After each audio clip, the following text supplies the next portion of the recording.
اللهم صل على محمد وعلى آل محمد كما صليت على إبراهيم وعلى آل إبراهيم إنك حميد مجيد.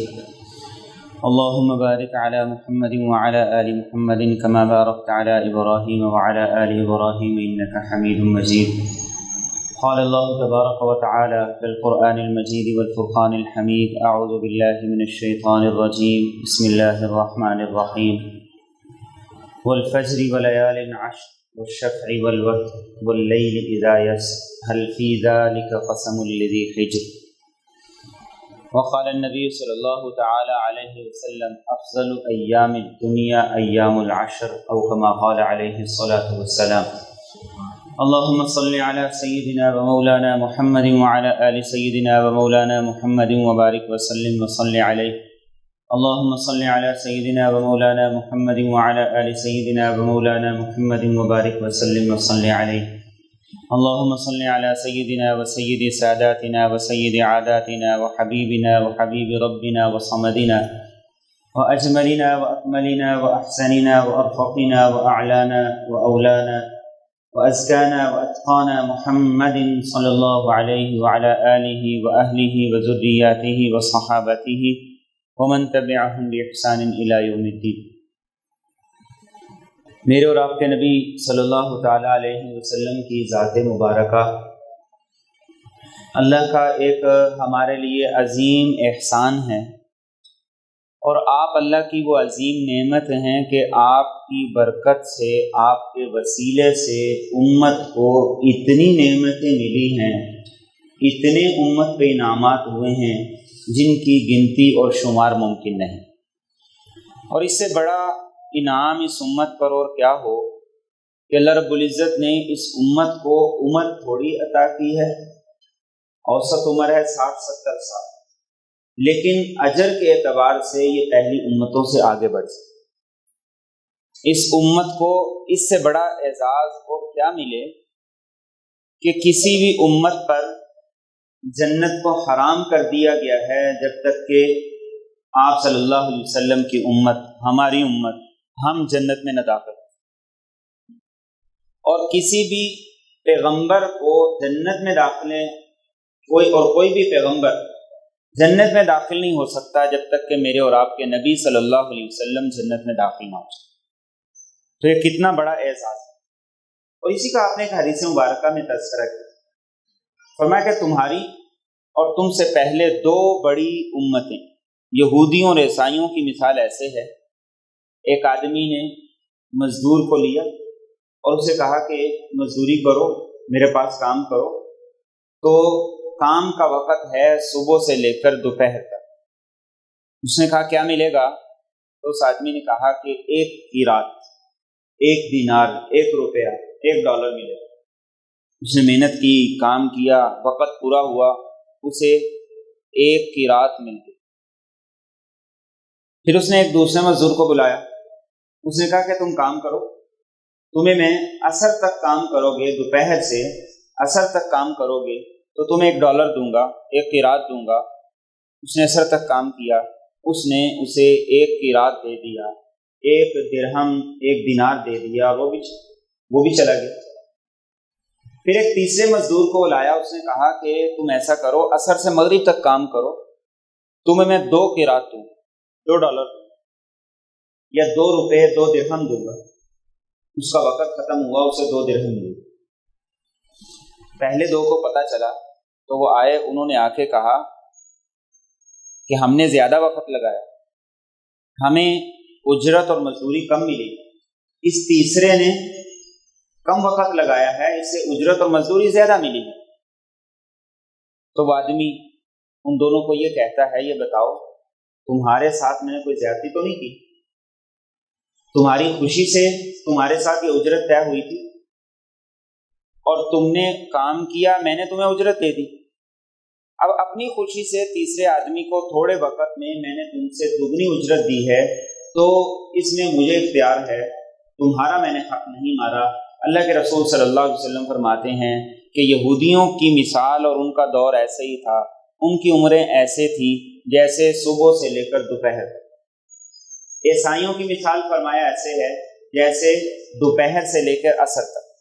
اور فرمایا کہ تمہاری مثال ایسے ہے جیسے عصر سے لے کر مغرب تک، اور اس تھوڑے وقت میں کام کرنے پر، تھوڑی زندگی میں عمل کرنے پر اللہ پہلی امتوں سے بڑھ کے تمہیں اجر عطا کریں گے، اور تم اجر میں تھوڑی محنت کے باوجود پہلی امتوں سے آگے نکل جائیں۔ یہ فضل کس کا ہے، یہ کرم کس کا ہے؟ یہ اللہ کا فضل ہے، لیکن وسیلہ واسطہ کون ہے؟ وہ میرے اور آپ کے نبی صلی اللہ تعالی علیہ وآلہ وسلم۔ اس لیے آپ صلی اللہ علیہ وسلم نے ارشاد فرمایا اطلب الخیر دہرک، کہ ہر وقت نیکی کی جستجو میں رہو۔ کوئی وقت ایسا نہ ہو جس میں تم نیکی کے طلبگار نہ رہو۔ نیکی کر کر کے کبھی تمہیں اکتانا نہیں چاہیے، نیکی سے کبھی پیٹ نہیں بھرنا چاہیے، اس لیے کہ نیکی نیکی کو کھینچتی ہے۔ نیکی کرو گے اگلی نیکی کرنا آسان ہو جائے گا، نیکی کرو گے اگلی نیکی کی توفیق خود بخود مل جائے گی۔ اور گناہ بھی ایسے ہیں کہ انسان کوئی گناہ کرتا ہے تو پھر دوسرا گناہ آسان ہو جاتا ہے، پھر تیسرا گناہ آسان ہو جاتا ہے۔ اس لیے آپ نے فرمایا زندگی بھر نیکی کے طلبگار رہو۔ اس لیے ہم دیکھتے ہیں کہ ایک آدمی جو نیکی کی عادت اپنا لیتا ہے، پھر وہ بیمار بھی ہو وہ اسے نہیں چھوڑ سکتا، پھر وہ کمزور بھی ہو اس کے لیے اسے چھوڑنا ممکن نہیں ہوتا۔ لیکن اس کے مقابلے میں ہم دیکھتے ہیں کہ ایک آدمی طاقتور ہے، توانا ہے، تندرست ہے، صحت مند ہے، لیکن نیکی کی انرجی اور قوت موجود نہیں ہے، اس لیے وہ نیکی نہیں کر سکتا۔ اللہ کا فضل ہوتا ہے کہ نیکی کے ساتھ اللہ انسان کو توفیق دے دیتا ہے اپنی بارگاہ میں آنے کی، اپنی ذات کے ساتھ جڑے رہتے۔ ہم دیکھتے ہیں سخت گرمی، مزدور 8 گھنٹے کام کرتا ہے، صبح سے لے کر شام 5 تک، لیکن درمیان میں 2 نمازیں آتی ہیں اے سی میں، پنکھے کے نیچے، بڑے پرسکون ماحول میں۔ وہ 8 گھنٹے مزدوری کرتا ہے، لیکن درمیان میں 15 منٹ نکال کے نماز نہیں پڑھتا۔ اسے کون سی قوت کی کمی ہے؟ اس کے اندر کون سی پاور نہیں ہے؟ اسے کس انرجی کی ضرورت ہے کہ وہ دھوپ میں بیٹھ کے کھانا بھی کھا لے گا، اپنا بریک کا ٹائم بھی نکال دے گا، لیکن وہ ہاتھ منہ دھو کے صاف کر کے پنکھے کے نیچے، اے سی کے نیچے نماز پڑھنے نہیں آتا؟ اس میں کمی ہے اسی انرجی کی جو نیکی سے انسان کو ملتی ہے۔ ایک نوجوان ہے، وہ روٹین کے ساتھ 2 گھنٹے جم میں لگاتا ہے، اور روزانہ لگاتا ہے، بغیر ناغے کے لگاتا ہے، لیکن اسی نوجوان کے لیے نماز فجر کے لیے بیدار ہونا مشکل ہے۔ اسی نوجوان کے لیے کھڑے ہو کر 2 رکعت نماز نفل ادا کرنا مشکل ہے۔ آخر کون سی انرجی ہے، کون سی پاور ہے جو اس کے پاس ہے؟ ایسے ہی ایک آدمی وہ ہے جو اپنی اس عارضی وقتی زندگی کو بہتر سے بہتر تر کرنے کے لیے وہ روزانہ 3 گھنٹے 4 گھنٹے، وہ روزانہ 3 میل 4 میل 5 میل واک کرتا ہے، لیکن اسی واک کے دوران فجر کی نماز آ جائے، مغرب عشاء کی آ جائے، تو وہ واک کو چھوڑ کر نماز کی طرف نہیں آتا۔ اس میں کس انرجی کی کمی ہے؟ اور ان سب کے مقابلے میں ایک بوڑھا ہے، 60 سال کا ہے، 70 سال کا ہے، وہ تہجد بھی پڑھتا ہے، وہ 5 نمازیں بھی پڑھتا ہے، اور وہ گھر میں پڑھنے کی بجائے مسجد میں پڑھنے کو ترجیح دیتا ہے۔ آخر بات کیا ہے؟ بات یہی ہے کہ نیکی انسان کے اندر وہ انرجی پیدا کر دیتی ہے کہ انسان اس انرجی کی بدولت کھڑا ہو جاتا ہے، یہ ایسی قوت پیدا کر دیتی ہے کہ انسان بیمار ہونے کے باوجود اس پہ کمپرومائز کرنے کے لیے تیار نہیں ہوتا۔ اس لیے آپ نے فرمایا نیکی کو زندگی بھر تلاش کرتے رہو، اس کی طلب میں رہو، اس کی جستجو میں رہو۔ اور آپ نے فرمایا کہ پھر کچھ سیزن ہوتے ہیں نیکیوں، جو نیکیوں کے سیزن ہوتے ہیں ان میں بالکل کوتاہی نہ، اس لیے کہ اس نیکی کے سیزن میں اللہ کی طرف سے اس کی رحمت کا ایک جھونکا جس کو میسر ہو گیا وہ زندگی بھر کی سعادت اور خوش بختی کو پالے، ایک جھونکا۔ اور آپ صلی اللہ علیہ وسلم نے اس سیزن میں جو نیکی کا سیزن ہو، اس نے خوبصورت دعا سکھائی، بڑی جامع دعا، بڑی کمال کی دعا۔ آپ نے فرمایا اللہ سے یہ دعا کیا کرو، اللہم استر عوراتنا وآمن روعاتنا، کہ اللہ ہمارے عیبوں پہ پردہ ڈال۔ یہ اللہ کی کرم نوازی ہے کہ انسان عزت کے ساتھ اٹھتا بیٹھتا ہے، گھومتا پھرتا ہے۔ اللہ صرف موبائلوں کی ہسٹری فیملی کے سامنے، گھر والوں کے سامنے کر دے، جو کچھ ہم دیکھتے ہیں تنہائیوں میں، اللہ صرف وہ لوگوں کے سامنے کر دے تو ہم کسی کو منہ دکھانے کے قابل نہ رہیں۔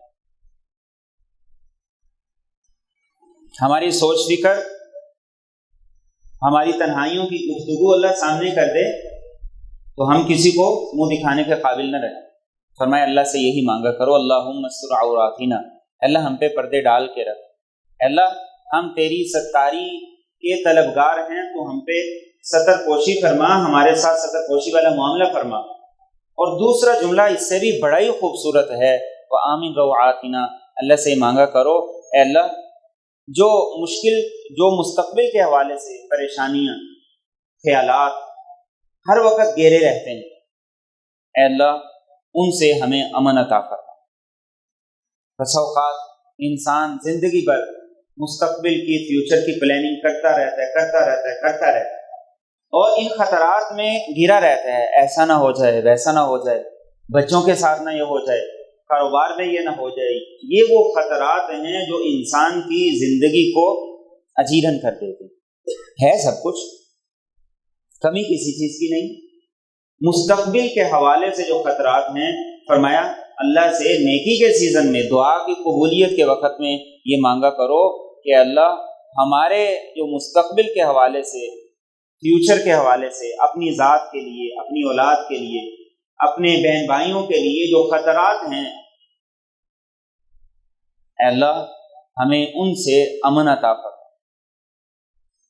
ایک انسان کا جب مستقبل، اس کے خطرات، جب وہ اس سے مطمئن ہو جائے گا تو اس کے لیے دنیا، اس کی نعمتیں، ان سے لطف اٹھانا زیادہ اچھا ہو جائے۔ اور ان نیکیوں کے سیزن میں سے ایک بہترین سیزن نیکی کا وہ عشرہ ذی الحج ہے، ذی الحج کے پہلے 10 دن۔ اللہ کے رسول صلی اللہ علیہ وسلم نے فرمایا افضل ایام الدنیا، یہ انسانی تاریخ کے سب سے بہترین افضل 10 دن، انسانی تاریخ۔ اور قرآن اس بات کی گواہی دیتا ہے۔ اللہ رب العزت نے ابراہیم علیہ السلام کو جب حکم دیا تھا کہ آپ لوگوں کو حج کے لیے بلائیے، اعلان کیجیے، لوگ حج کے لیے آئیں گے، لبیک کہیں گے، اور یہ صدائیں لگاتے ہوئے پوری دنیا سے آئیں گے۔ فرمایا کس لیے آئیں گے؟ یأتوک رجالا وعلی کل ضامر یأتین من کل فج عمیق لیشہدوا منافع لہم وَيَذْكُرُوا اسْمَ اللَّهِ فِي أَيَّامٍ مَّعْلُومَاتٍ۔ فرمایا اس لیے یہاں پہ آئیں تاکہ ذی الحج کے 10 دن میں اللہ کا ذکر کریں۔ گویا کہ ان ایام کی فضیلت ابراہیم علیہ السلام کے دور سے چلی آ رہی ہے۔ ابراہیم علیہ السلام کی شریعت میں، ان کے بعد جتنے پیغمبر آئے، سب پیغمبروں کی شریعت میں ان 10 دنوں کی فضیلت بہت زیادہ ہے۔ اور اس سے ایک اور بات کا بھی اندازہ ہوتا ہے، وہ یہ ہوتا ہے کہ حج کا پیکیج ایسا ہونا چاہیے کہ یہ 10 دن جو ذی الحج کے ابتدائی 10 دن ہیں، یہ بیت اللہ میں گزرے۔ ہمارے ہاں جو ایک مزاج بنتا چلا جا رہا ہے کہ تھوڑے سے تھوڑے دن، یہ تھوڑے سے تھوڑے دن ہونے سے ہم سمجھتے ہیں کہ بس فرض کی ادائیگی یہی کافی ہے، جبکہ صرف فرض کی ادائیگی مطلوب نہیں ہے، بلکہ اللہ کیا چاہتے ہیں کہ ان 10 دنوں کی فضیلت اگر تم نے صحیح طریقے سے حاصل کرنی ہے تو حج کا احرام باندھ کے ان 10 دنوں کے آغاز سے پہلے یہاں پہنچو، یہ 13 دن یہاں گزارو، اور اس کے بعد پھر روزہ رسول پہ حاضری کے لیے جاؤ۔ اور آج اگر ہم دیکھیں یہ بات بڑی سمجھ آتی ہے۔ پوری دنیا میں مختلف تہوار ہوتے ہیں، مختلف جشن ہوتے ہیں، ان کی ویڈیوز سوشل میڈیا پہ موجود ہوتی ہیں، ہر آدمی دیکھ سکتا ہے۔ لیکن ایک آدمی پھر بھی ٹکٹ خرچ کرتا ہے، پیسہ خرچ کرتا ہے اور وہاں جا کے وہ دیکھتا ہے، ایسا ہے یا نہیں؟ اللہ بھی یہی چاہتے ہیں کہ ان 10 دنوں کی فضیلت بے مثال ہے، لاجواب فضیلت کے 10 دن ہیں، لیکن ان کی فضیلت کو 4 چاند تب لگیں گے جب تم یہ عشرہ بیت اللہ کے اندر جا کے گزارو۔ اور صرف حج کے لیے نہیں، اب مختلف پابندیاں ہیں۔ صحابہ کرام رضی اللہ تعالیٰ عنہ اجمعین کی یہ خواہش ہوا کرتی تھی کہ عشرہ ذی الحج کے پہلے عشرے میں وہ خاص طور پہ عمرے کے لیے جایا کرتے کہ ان 10 دنوں کی فضیلت اللہ نے جو بیان کی ہے وہ سال کے کسی اور دن کی نہیں۔ موسیٰ علیہ السلام کی شریعت میں بھی ان 10 دنوں کی بڑی اہمیت، چنانچہ قرآن کریم سے معلوم ہوتا ہے وَوَاعَدْنَا مُوسَىٰ 30 لَيْلَةً، اللہ نے موسیٰ علیہ السلام سے جب انہیں کتاب عطا کرنی تھی یہ کہا کہ تم 30 دن کے روزے رکھو۔ موسیٰ علیہ السلام 30 دن کے روزے رکھ کے آئے تو اللہ نے فرمایا 10 دن کے اور رکھ کے آؤ۔ وَأَتْمَمْنَاهَا بِعَشْرٍ فَتَمَّ مِيقَاتُ رَبِّهِ 40 لَيْلَةً، اب 40 دن کے روزے رکھے۔ مفسرین فرماتے ہیں کہ یہ 10 دن کے مزید روزے رکھنے کا جو حکم دیا گیا تھا یہ ذی الحج کے ابتدائی 10 دن کے روزے، کہ موسیٰ علیہ السلام کی شریعت میں بھی ان 10 دنوں کی فضیلت بہت زیادہ۔ اور پھر یہ وہ 10 دن ہیں جن کے اللہ رب العزت قرآن کریم میں قسم کھاتے ہیں، اور قسم اللہ رب العزت کھا رہے ہیں کس بات کی علامت ہے؟ ان کی فضیلت و اہمیت۔ والفجر ولیال عشر والشفع والوتر، فرمایا فجر کی قسم۔ یہ کون سی فجر ہے؟ مفسرین یہ لکھتے ہیں کہ یہ 9 ذی الحج کی فجر ہے، یہ عرفات کے دن کی فجر ہے۔ ولیال عشر، 10 راتوں کی، 10 دنوں کی اللہ قسم کھاتے ہیں۔ یہ کون سے 10 دن ہیں؟ یہ ذی الحج کے ابتدائی 10 دن۔ والشفع والوتر، جفت اور طاق کی قسم ہے۔ 9 ذی الحج یہ جفت ہے اور 10 ذی الحج یہ طاق، یعنی پورا عشرہ فضیلت والا ہے، اور پھر اس عشرے میں سے 9 تاریخ یہ اس میں سے زیادہ اہمیت رکھتی ہے اور 10 تاریخ یہ اس سے بھی زیادہ اہمیت رکھتی ہے۔ تو آپ دیکھیے پورے عشرے کی بھی قسم ہے، پھر اس عشرے کے آخری 2 دن 9 اور 10، ان 2 تاریخوں کی بھی اللہ قسم کھا ہے۔ یہ کس لیے ہے؟ ان ایام کی فضیلت کو بیان کر، ان کی اہمیت کو بیان کر۔ اور پھر جو 9 ذی الحج کا دن ہے، قرآن کریم نے سورہ بروج میں اس کی الگ سے بھی قسم کھائی ہے، وَالسَّمَاءِ ذَاتِ الْبُرُوجِ وَالْيَوْمِ الْمَوْعُودِ وَشَاهِدٍ وَمَشْهُودٍ، شاہد یہ جمعہ کے دن کی قسم، اس سے جمعہ کی اہمیت کا بھی اندازہ ہوتا ہے، اور مشہود یہ 9 ذی الحج کا دن، اس کی قسم اللہ رب العزت کھا رہے ہیں۔ یہ کیا پیغام ہے میرے اور آپ کے لیے کہ ان دنوں کی اہمیت اللہ کے ہاں بہت زیادہ۔ دیکھیے ہمارے نزدیک جو رواج ہے، رواج کیا ہے کہ ہم لوگ 27ویں جو رات ہوتی ہے رمضان کے آخری عشرے کی، اس کو لیلۃ القدر، شب قدر سمجھ کے گزارتے ہیں۔ آپ صرف 27ویں رات کو نہ لیں، جتنی بھی طاق راتیں ہیں ان میں سے کوئی ایک رات بھی ایسی نہیں، چاہے وہ 27ویں ہی کیوں نہ ہو، جس کو اللہ کے رسول صلی اللہ علیہ وسلم نے یہ فرمایا ہو کہ یہ لیلۃ القدر ہے۔ یہ میں نے اور آپ نے خود اپنی طرف سے طے کر لیا، لیکن ذی الحج کے ابتدائی 10 دن وہ ہیں جن کے بارے میں اللہ کے رسول صلی اللہ علیہ وسلم یہ فرماتے ہیں کہ اس کائنات پر انسانی تاریخ میں بے مثال فضیلت والے دن وہ یہ عشرہ ذی الحج کے ابتدائی 10 دن، اور اللہ کے رسول صلی اللہ علیہ وسلم نے احادیث طیبہ میں بھی اس بات کو بڑی وضاحت سے بیان، جہاد سے بڑا دین میں عمل کوئی، اور وہ بھی کیسے سکتا ہے؟ ایک آدمی کاروبار چھوڑتا ہے، بیوی بچے چھوڑتا ہے اور ان کا فیوچر داؤ پہ لگا دیتا ہے، اپنا پیسہ لگاتا ہے، گھوڑا لیتا ہے، جہاد میں نکل جاتا ہے اور اللہ کی راہ میں جا کے اپنی جان قربان کر دیتا ہے، اس سے بڑا افضل عمل دین میں کوئی نہیں۔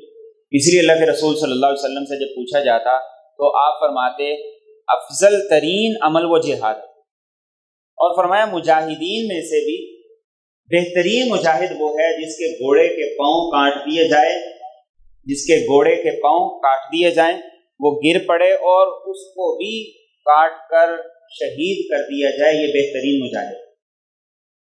لیکن اللہ کے رسول صلی اللہ علیہ وسلم سے پوچھا گیا، یا رسول اللہ صلی اللہ علیہ وسلم یہ بتائیے، ایک آدمی عشرہ ذی الحج میں اللہ کی عبادت کرتا ہے، اس کو صحیح طریقے سے گزارتا ہے، اس میں جو کام کرنے کے ہیں وہ کرتا ہے، وہ افضل ہے یا جو آدمی 10 دن جہاد کے لیے چلا گیا وہ افضل ہے؟ اللہ کے رسول صلی اللہ علیہ وسلم نے ارشاد فرمایا، جو آدمی گھر میں رہتے ہوئے ان 10 دنوں میں عبادت کرے وہ مجاہد سے بھی زیادہ افضل ہے۔ آج مجموعی طور پر اگر ہم اپنے ملک کی صورتحال دیکھتے ہیں، انفرادی طور پر، اجتماعی طور پر ان 10 دنوں کی فضیلت کے حوالے سے انتہائی زیادہ انفرادی طور پر بھی اجتماعی طور پر بھی کوتاہی پائی جاتی ہے۔ ان دنوں کی فضیلت اور اہمیت کے حوالے سے ہمارا عمل اور رویہ بالکل ایسے ہے جیسے یہ عام دنوں جیسے، یہ عام دنوں جیسے نہیں۔ اللہ کے رسول صلی اللہ علیہ وسلم فرماتے ہیں کہ مجاہد جو اللہ کی راہ میں جا کے جہاد کر رہا ہے، جس سے افضل عمل کوئی نہیں، گھر میں رہتے ہوئے ان 10 دنوں میں عمل کرنا، ان 10 دنوں میں اللہ کی اطاعت اور فرما برداری کرنا، یہ جہاد سے بھی زیادہ افضل ہے۔ ہاں، فرمایا آپ صلی اللہ علیہ وسلم نے، کوئی آدمی جہاد کے لیے گیا اور مال بھی سارا لگا دیا، جان بھی اللہ کی راہ میں خرچ کر دی، وہ اس آدمی سے افضل ہو سکتا۔ اور ایک اور جگہ پہ یہ کہا گیا کہ ایک آدمی وہ ہے جو جہاد کے لیے گیا، دن پر روزہ رکھتا ہے، رات پر تہجد پڑھتا ہے اور ہے بھی جہاد میں۔ فرمایا کہ اس آدمی کے عمل سے زیادہ افضل اس آدمی کا عمل ہے جو اپنے گھر میں رہتے ہوئے ذی الحج کے ابتدائی 10 ایام کے اندر اللہ کی عبادت کرتا ہے۔ تو میں اور آپ اندازہ کریں کہ ان ایام کی فضیلت کیسی، کتنی زیادہ ہے۔ اور پھر یہ 10 ایام حج کے ایام میں بھی آتے ہیں، یہ 10 ایام حرمت والے 4 مہینوں میں بھی آتے ہیں، یہ 10 ایام حج کے مہینوں میں بھی آتے ہیں، یعنی ان کی فضیلت دگنی اور چگنی ہے۔ اور محدثین نے اتفاقیہ طور پر، کسی کا اختلاف نہیں ہے اس میں، یہ بات لکھی ہے کہ ان 10 دنوں کی فضیلت رمضان کے 10 دنوں سے بھی زیادہ ہے۔ آخری عشرے کے 10 دن اور ذی الحج کے ابتدائی 10 دن، اتفاق ہے اس بات پر کہ ذی الحج کے ابتدائی 10 دن زیادہ افضل ہے۔ البتہ رمضان المبارک کے آخری عشرے کی جو راتیں ہیں وہ راتیں پورے سال کی راتوں سے افضل ہیں۔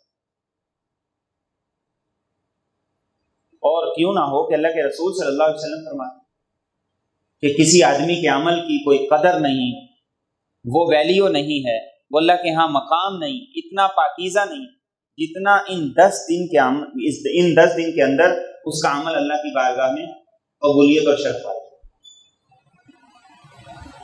تو مجھے اور آپ کو سب سے پہلے اس بات کا دل سے عزم اور ارادہ کرنا ہے کہ اس سال یہ 10 دن آئیں گے تو انشاءاللہ العزیز انہیں باقی دنوں سے الگ کر کے ایسے طریقے سے عبادت کرنی ہے کہ ان میں اضافی عبادت بھی ہو، ان میں اضافی نماز بھی ہو اور ان میں اضافی اعمال بھی ہو۔ فضیلت کا تو تبھی اندازہ ہوگا نا، یہ دن جب باقی دنوں سے اپنی عبادت کے اعتبار سے، اپنے اعمال کے اعتبار سے منفرد ہوں گے، تبھی اندازہ ہوگا بہتر طریقے سے کہ واقعی ان 10 دنوں کا اور باقی دنوں کا فرق۔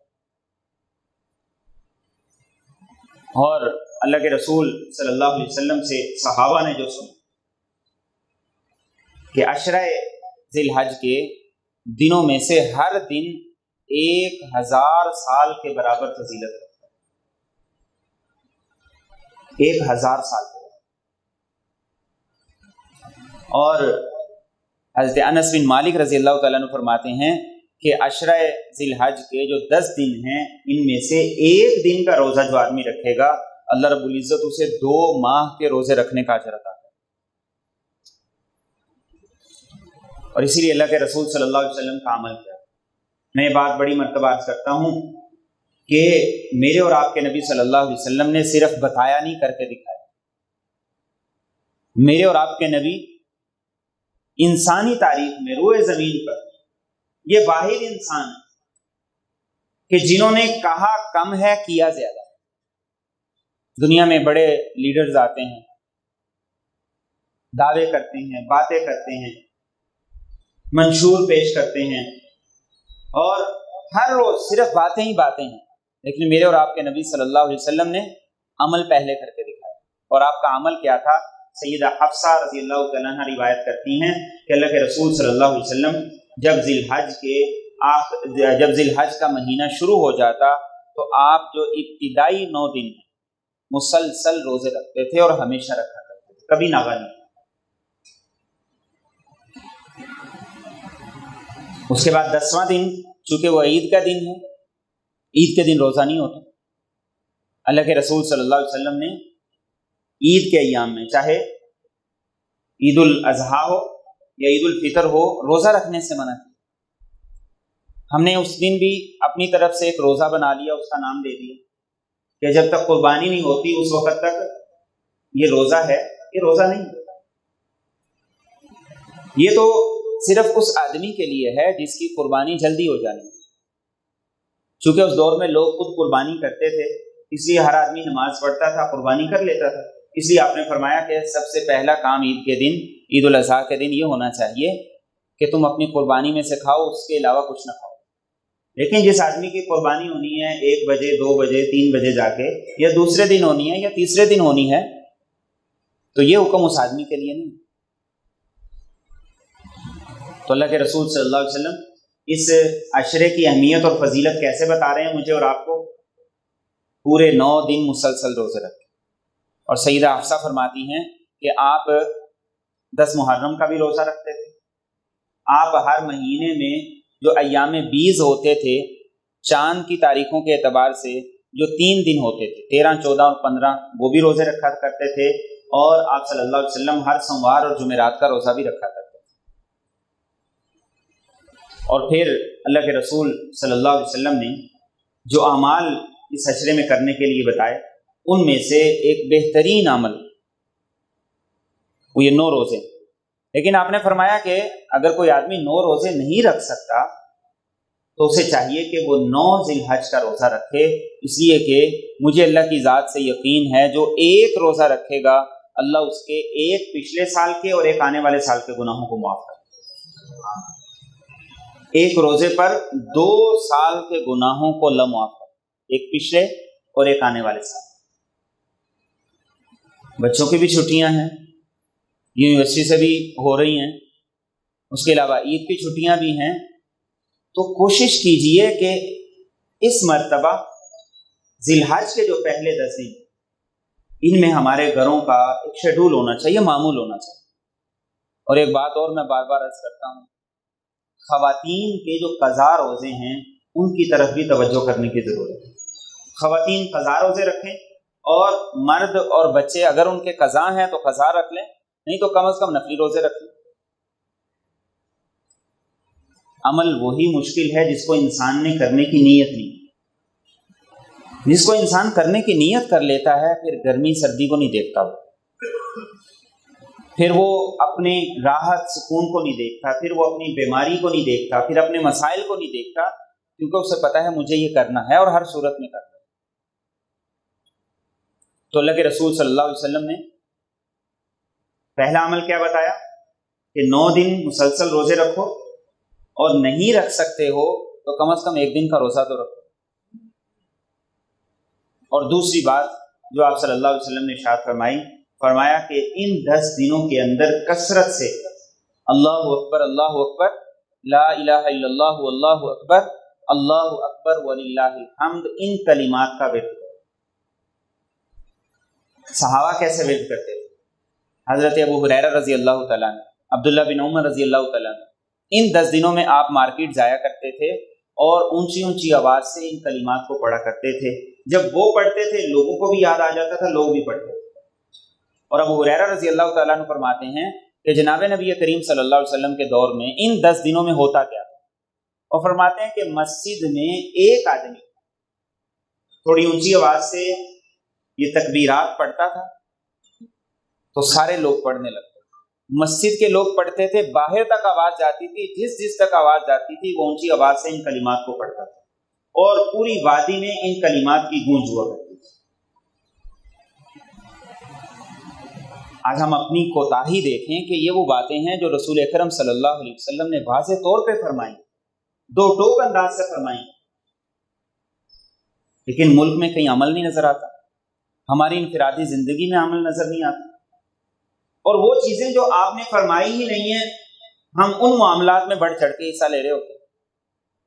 اہمیت کس کی زیادہ ہے؟ وہ جو ہم اپنی مرضی سے کریں اس پہ اجر زیادہ ملے گا، جو رسول اکرم صلی اللہ علیہ وسلم فرما رہے ہیں اس کو کرنے سے اجر زیادہ ملے گا؟ کس عمل کی قدر ویلیو زیادہ ہے؟ کس عمل کی اہمیت زیادہ ہے؟ لیکن مسئلہ یہ ہے کہ سنت پر عمل کرنے میں واہ واہ نہیں ہے۔ مسئلہ یہ ہے کہ سنت پہ عمل کریں گے تو بڑے بڑے القابات نہیں ملیں گے، معاشرتی رسم و رواج پہ عمل کریں گے تو واہ واہ بھی ہوگی، بلے بلے بھی ہوگی، اور بڑے بڑے القاب ملیں گے کہ واہ واہ کیا کر دیا، بڑا اعلیٰ کر دیا، بہترین کر دیا۔ تو مجھے اور آپ کو اس عشرے میں جو دوسرا عمل زیادہ سے زیادہ ہے، کثرت سے اللہ کا ذکر ہے، اور اللہ کے رسول صلی اللہ علیہ وسلم نے بڑی خوبصورت بات ارشاد فرمائی۔ آپ نے فرمایا ما احل محل ولا کبر مکبر الا بشر۔ آپ نے فرمایا جو اونچی آواز سے خاص طور پہ ان 10 دن میں لا الہ الا اللہ کہتا ہے، اللہ اکبر کہتا ہے، تو اسے خوشخبری دی جاتی ہے۔ صحابہ نے عرض کی یا رسول اللہ صلی اللہ علیہ وسلم خوشخبری کیا بھی دی جاتی ہے؟ آپ نے فرمایا جنت کی خوشخبری۔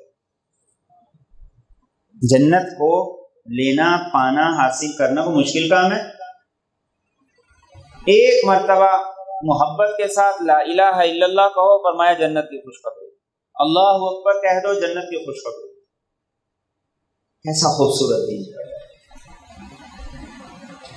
اور یہ پیغام کیا ہے کہ اللہ کا نام وہ قدر اور ویلیو رکھتا ہے کہ پوری جنت ایک مرتبہ نام لینے سے مل جائے۔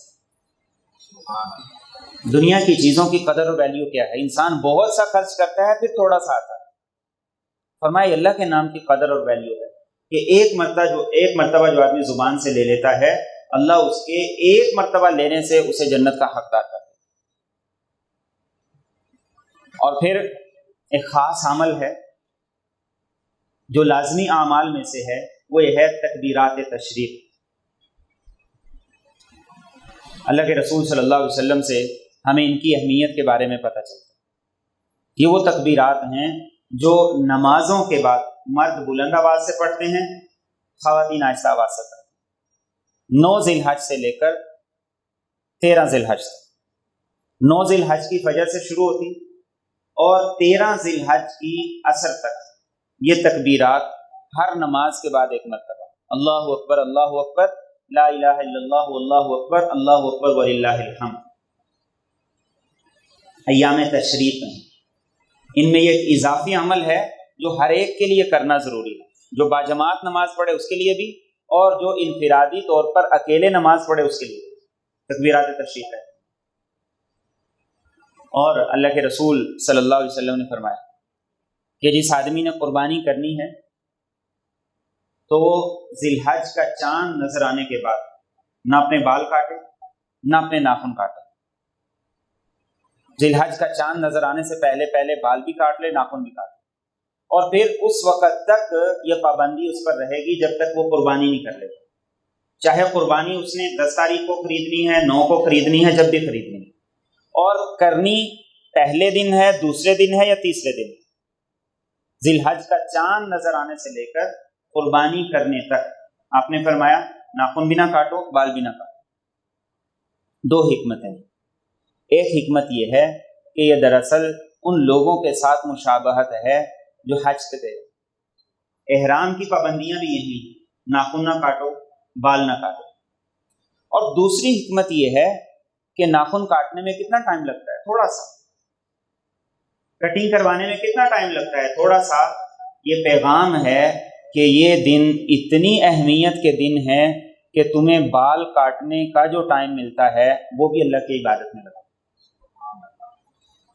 تو کہتے ہیں شیپ بڑی ہوئی ہے، شیپ کیوں بڑی ہوئی ہے؟ بس سیزن ہے، ٹائم ہی نہیں ملا،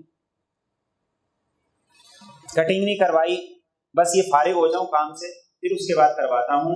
اللہ کے رسول صلی اللہ علیہ وسلم فرماتے ہیں کہ ان 10 دنوں میں جتنا وقت ناخن کاٹنے پہ لگتا ہے وہ بھی اللہ کے ذکر میں لگاؤ، جتنا وقت تمہارا بالوں کی کٹنگ پہ لگتا ہے اس وقت کو بھی اللہ کی عبادت میں لگاؤ، اور ان چیزوں سے بے نیاز ہو کر، یکسو ہو کر اللہ کی عبادت کے اندر لگ جاؤ، یکسو ہو کر اس کی طرف لگ جاؤ۔ اور اللہ کے رسول صلی اللہ علیہ وسلم نے یہ بات بھی ارشاد فرمائی، اور کیسا خوبصورت دین ہے۔ آپ نے ارشاد فرمایا کہ جس آدمی نے قربانی نہیں کرنی، استطاعت نہیں، اس لیے اس نے قربانی نہیں کرنی، لیکن اگر وہ چاند نظر آنے کے بعد اپنے بال نہ کاٹے، اپنے ناخن نہ کاٹے، اللہ رب العزت اسے بھی قربانی کرنے کا پورا پورا اجر عطا فرمائے۔ صحابہ کے ہاں معمول کیا ہوتا ہے؟ عبداللہ بن عمر رضی اللہ تعالیٰ عنہ نے دیکھا ایک عورت کو، وہ ذی الحج کے ابتدائی 10 دنوں میں اپنے بچے کے بال کاٹ رہے، تو آپ نے اس عورت سے کہا کہ اللہ کی بندی 10 دن گزر جاتے، اس کے بعد اگر تو بال کاٹ لیتی تو بال تو تب بھی کٹ جاتے، لیکن تو بھی اور تیرا بیٹا بھی اجر کا مستحق ہو جاتا۔ یہ ہے تربیت، کہ جس کا آغاز کب سے ہے؟ بچپن سے، کہ بچوں کے بال، جو دودھ پیتے بچے ہیں، جو کم عقل بچے ہیں، سمجھ بوجھ نہیں رکھتے ہیں، صحابہ کی یہ فکر ہوا کرتی تھی کہ ان کو بھی اپنے ماحول میں پوری طرح سے ڈال لیا جائے، وہ احکامات جو بڑوں کے لیے ہے وہ ان پہ بھی اپلائی کیا کرتے، اس لیے کہ یہ بچہ بڑا ہو کے جب ان تمام اعمال سے گزرے گا تو اسے اس عمل کے کرنے میں کوئی جھجک نہیں ہوگی، اسے اس عمل کو کرنا اپنانا آسان ہوگا۔ تو اس بات کا بھی حکم دیا، اور اس کے ساتھ اسلامی تقویم کے اعتبار سے ذی الحج آخری مہینہ، عشرہ ذی الحج جو ذی الحج کے ابتدائی ایام ہیں، یہ فضیلت والے ایام اللہ نے اس آخری مہینے میں اس لیے بھی رکھے ہیں کہ تاکہ سال بھر میں جو کوتاہی ہوئی ہے ان 10 دنوں میں اللہ کو راضی کر کے اپنے اعمال کے ذریعے سے، اپنے نوافل کے ذریعے سے، صدقات کے ذریعے سے اس کوتاہی کو پورا کرو، تاکہ جب تمہارا نامہ اعمال 1 سال کی ڈائری، 1 سال کا کھاتا اللہ کی بارگاہ میں پہنچے تو اس کا اختتام بہتر سے بہتر طریقے سے، اور ایک بہترین عمل جو ان آخری ایام میں کرنے کا ہے وہ استغفار ہے۔